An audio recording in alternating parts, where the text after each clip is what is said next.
The 872-day siege of Leningrad, Russia, resulted from the failure of the German Army Group North to capture Leningrad in the Eastern Front of World War II.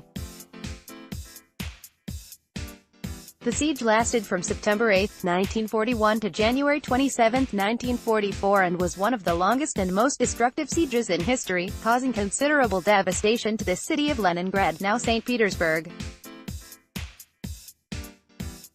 The total number of human losses during the 29 months of the Siege of Leningrad is estimated as 1.5 million, both civilian and military. Only 700,000 people were left alive of a 3.5 million pre-war population. Among them were soldiers, workers, surviving children and women. Of the 700,000 survivors, about 300,000 were soldiers who came from other parts of the country to help in the besieged city. Over 1 million children and dependents were still in the city when the ring closed. In all there were 3.3 million mouths to feed. Quite soon the bread ration had to be halved.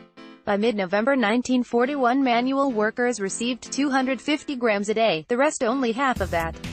But the bread had been adulterated with pine shavings.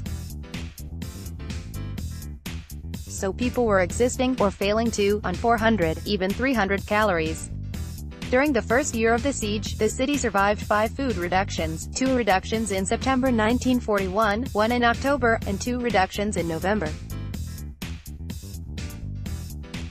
The latter reduced the daily food consumption to 250 grams daily for manual workers and 125 grams for other civilians. Reports of cannibalism began to appear in the winter of 1941-1942, after all birds, rats and pets were eaten by survivors and meat patties, made from minced human flesh, went on sale in the Haymarket in November 1941. Many bodies brought to cemeteries in the city were missing parts. Starvation-level food rationing was eased by new vegetable gardens that covered most open ground in the city by 1942.